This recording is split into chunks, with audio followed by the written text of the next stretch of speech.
We back with the Boxing Link and more. It's your boy TJ Goodfella. Grinding. Y'all know what it is. Talking about some Errol Spence and Terence Crawford. I think they fight about a week away from each other. I think Bud fights June 9th and Errol fights June 16th.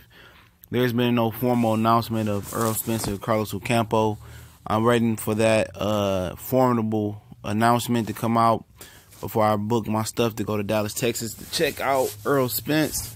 I want to check out Crawford and Horn, but you know, Top Rank just too fishy with their fights. You book it and I'm stuck with the flight and the hotel and no fight. So I'm not fucking with a Crawford Horn at all. But I hope to be out there in Dallas, Texas, June 16th from the 15th to about the 18th, covering that fight as well. But you know, surely Errol Spence is the favorite to beat Terence Crawford. And there's only one main reason why I say that.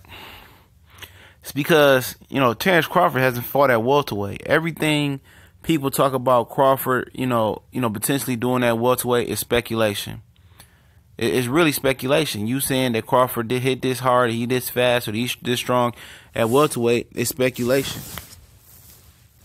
You know, you can't say, you know, or gauge his, you know, his attributes at welterweight because he hasn't fought at welterweight yet. You know, from 140 to 147 is one of the hardest jumps to make in boxing when you talk about moving up in weight, from what I understand. You know, most people say, oh, it's just 7 pounds. That's 7 big pounds. Plus what you could rehydrate at, you know, after the fight. You know, and a lot of people don't like Errol Spence, you know, for the simple fact that, you know, that he's dominant, you know.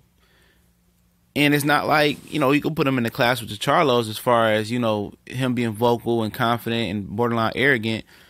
That's not him. He's humble. You know, he's pretty much even keeled. He just go out there and handle business. Blue collar worker, hard hat in the lunch pail. And somehow, you know, he does things correct, and somehow people still just dislike him. That just shows you can't win in the sport of boxing and be exact when you can just captivate all fans and all fans can be a fan of you. It don't work that way. As great as Muhammad Ali was, everybody didn't like Ali. A lot more people hated Ali than wanted him to win and liked him. But as far as Errol Spence, people, oh, he's on PEDs and he's what they say, he's suspect. How is he suspect? You know, does he have a whole bunch of acne going down his back like Jesse Vargas or Carlos Cadres? You know, did he bulk up like Canelo all of a sudden fighting at 160 before Triple G, and did he get caught? No, the same thing they do with Floyd. Oh, Floyd did this and did that. I mean, that's all speculations. Where is the proof? Where's the suspension? Oh, he slid it under the rug. I don't believe it, you know, because Canelo got caught, and Canelo is the biggest pull in boxing right now. So, I mean, what you trying to say? Eventually, what's done in the dark can come to the light, so eventually it has to come full circle, right? But back to the topic of discussion, yeah, you know, Crawford hasn't even, you know, really beaten an elite level fighter, and I ran into somebody that said that yesterday about Crawford. So how's Crawford not overrated, but Triple G is overrated? And you know, actually, you know, that's a good question. Crawford is not overrated because Crawford has shown the ability to move up and fight the top tier fighters at the next weight class. It's as simple as that. You know, did he beat the guy at 135? No, he didn't beat the guy. And I'm not sure who the guy was, but I'm pretty sure it wasn't Ricky Burns or Raymondo Beltran. But you know what? You know, I didn't hear the guy knocking down the doors to fight Terence Crawford neither. He went to 40 and cleaned out the division. Now he's going to 47. He's moved up, you know, 3 weight classes, and Triple G is 36 and hasn't moved up 1.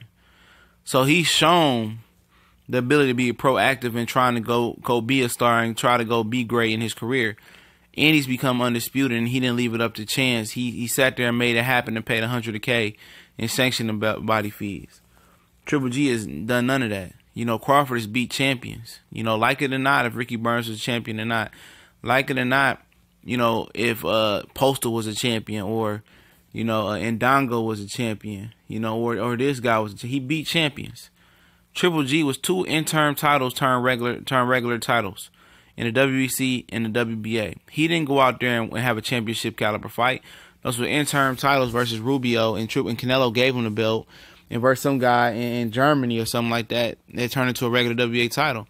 The only real world championship belt he won was the IBF versus David Lemieux. And we all know he's not world level, world title fighter. You know, he lost to Rubio and got knocked out by Rubio, so he ain't got knocked out before then. You know, but like I said, it's hard for you to make a case for Terence Crawford versus Errol Spence when we haven't been able to gauge what Crawford is at 47, and we have never seen Crawford in there with anybody the level of Errol Spence. We've seen Errol Spence in there with an elite level guy like Kell Brook. You know, people say, oh, his eye was beat up. And no, I mean, Kell Brook still was good. He took the fight. He could have moved up in weight. You know, he could have dropped the belt and people would have understood he took a tough fight versus Triple G. He had a whole year to recover. And he was giving Errol Spence a good run for his money. But Earl went over to his backyard and knocked him out. And anybody on Crawford's resume is nowhere close than Kell Brook, in my opinion. Nowhere close.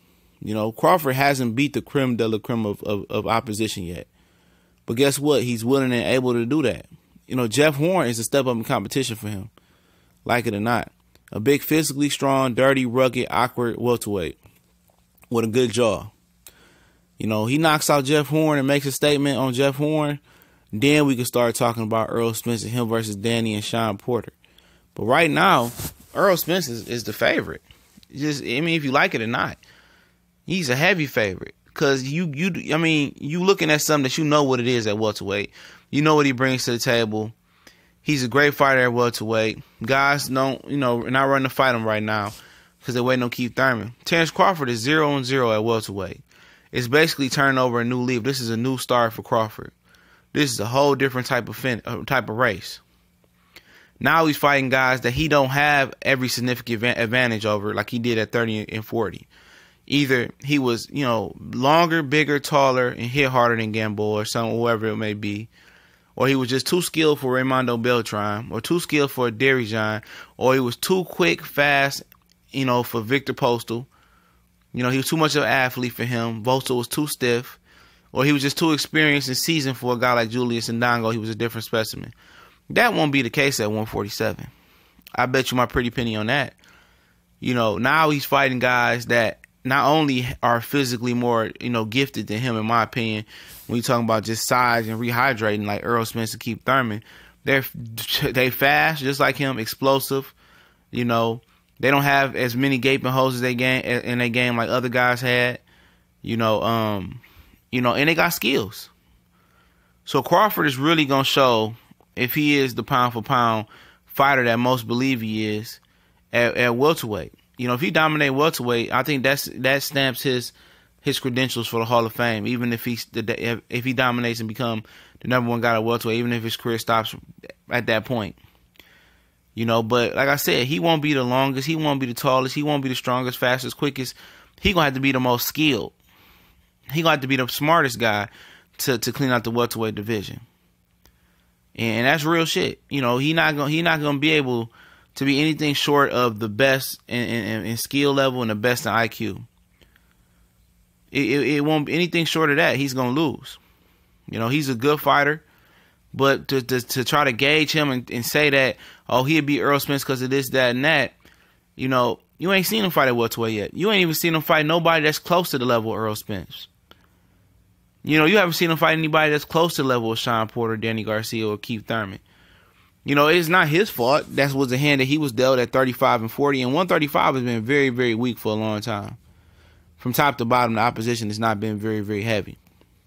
But every place he stepped up, he dominated. So when you step up and dominate, you proactive, you become undisputed. Even though you feel the level of opposition he fought was real weak. I mean, he did it. He did something that Triple G was supposed to been did. Become undisputed champion of his division. He did it. So anytime you proactive and you got the accolades, you done held all belts. I mean, that put you in a different class. But like if they end up fighting, man, I got to see what Crawford looks like versus Jeff Horn. I mean, that's very, very important. A lot of people underselling the Jeff Horn fight for Crawford. That's going to be a tough fight for points in that fight because Horn is a strong guy. Yeah, awkward. And, Crawford seems to be in beast mode in training. I seen it on Ego's channel. Shout out to Boxing Ego. Seemed to look good, and he always in shape. So you don't have to worry about Crawford not being in shape or not being mentally and physically ready for an opponent. You know, you don't have to worry about that. He will be ready. You know, so I just think it's interesting that people have an opinion and have a fight breakdown for a fighter who has yet to fight at welterweight. It's not the same as fighting at 40 and 35. There's a big differences, you know, as far as the opponent's size, the opponent's skill, the level of opposition at welterweight is way higher than what he came from 35 and 40. It's significantly different. Just take the size out of the equation at first. Just look at the skill level that the top 4 or 5 welterweights possess. Keith Thurman, Errol Spence, Danny Garcia, Sean Porter, you know, even a Manny Pacquiao in there. Look at that. It's different. Manny Pacquiao would dominate 140 when Crawford was at the weight class. So you just got to look at those. You got to look at the scenario and what's given. You got to look at it. Crawford is coming to a new level of opposition, and it's far higher than where he came from. So like I told you, I expect Errol Spence to be the fucking favorite because Crawford has not fought on this level of talent at 147. Jeff Horn, in my opinion, may be the best fighter on his resume when you talk about the point of where he fought him. Gamboa wasn't at his best at 35, you know. Postal was a solid fighter. I mean, that'll be a debate between Postal and Jeff Horn, you know. But like I said, you know, I look at Errol Spence as a heavy favorite right now. You know, if Crawford look good June 9th, then, you know, the shit can change that quickly. We just got to see Crawford do his thing at welterweight first.